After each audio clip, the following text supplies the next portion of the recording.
এই যে বিল্ডিংটা দেখতেছেন, এই বিল্ডিং এর কাজটা আজকে আমরা কমপ্লিট করলাম। তো এখানে আমাদের সিমেন্ট বালির আর কোনো কাজ নেই, এখন শুধু টাইলসের কাজ এবং রঙের কাজ, অন্যান্য কাজ বাকি আছে। তো দেখেন আমরা যে বিল্ডিংগুলো করছি, বিল্ডিংয়ের যে আমি আপনাদেরকে দ্বারে যদি গিয়ে দেখাই কেমন হয়েছে অবশ্যই আপনারা জানাবেন। আজকে কাজের শেষ পর্যায়ে, শুধু এই সাইডটা আরও যে 3টা সাইড আছে আপনাদেরকে আজকের ভিডিওতে দেখাবো। আমি যদি আপনাদেরকে একটু কাছে গিয়ে দেখাই, এই যে কলমগুলোতে কিন্তু যেরকম কাজ সুন্দর লাগে আমরা তেমনই কাজ দিছি, দেখতেই পারতেছেন দুটোটা কলম। এবং উপরে যে কলমটা আছে উপরেও সেম টু সেম কলমের কাজগুলো দেওয়া হয়েছে।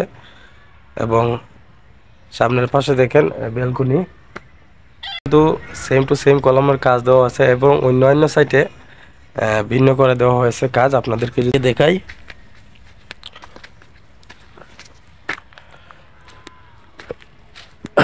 চলে আসলাম আমরা আরেকটি সাইটে, এটা হচ্ছে দক্ষিণ সাইড। কেমন লাগতেছে অবশ্যই জানাবেন। এই সাইডটা দিয়ে সর্বমোট 2টা জানালা আছে এবং একটা দরজা আছে, একটা 2টা বাথরুম আছে। তো এটার ভিতরে মোট 4টা রুম আছে এই বিল্ডিংটার ভিতরে। আমি যদি আপনাদেরকে পূর্ব সাইডটা গিয়ে দেখাই তাহলে আপনারা পূর্ব সাইডটার কতটুকু কাজ করা হয়েছে আপনারা দেখতে পারবেন। এই যে হচ্ছে পূর্ব সাইড, এখানে কিন্তু 2টা রুম আছে, একটা কিচেন রুম এই সাইড দিয়া, 2টা রুমের 2টা জানালা, একটা হচ্ছে কিচেন রুমের জানালা। তো উপরে যে চালগুলো দেখতেছেন কিচেন রুমের এটাতে দেওয়া হয় না চাল, এটার কারণ হচ্ছে গিয়ে উপরে একটা এক্সস্ট ফ্যান আছে কিচেন রুমে, কিন্তু এক্সস্ট ফ্যান না দিলে বিরাট সমস্যা।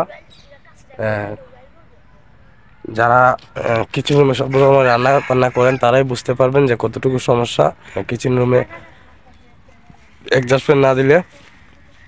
আমি যদি আপনাদেরকে উত্তর সাইডটা গিয়ে দেখাই তাহলে অবশ্যই বুঝতে পারবেন যে ওই সাইডগুলোতে আমাদের কাজ কতটুকু বাকি আছে।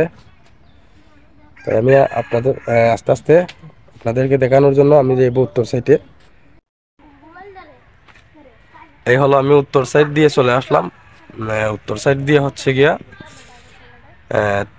এখানে হচ্ছে 2টা রুম এবং মাঝখানে যে এই হচ্ছে একটা রুম, আর ওই পাশে যে একটা রুম দেখতেছেন একবার মাথায় একটা রুম, মাঝখানে হচ্ছে একটা স্টোর রুম এবং মাঝখানে যে একটা জানালা দেখতেছেন ওইটা হচ্ছে গিয়ে নামাজের রুম, ওখানে নামাজ পড়ার জন্য ব্যবস্থা করা হয়েছে। তো আপনাদেরকে বিল্ডিংয়ের 4টা সাইড দেখাইলাম।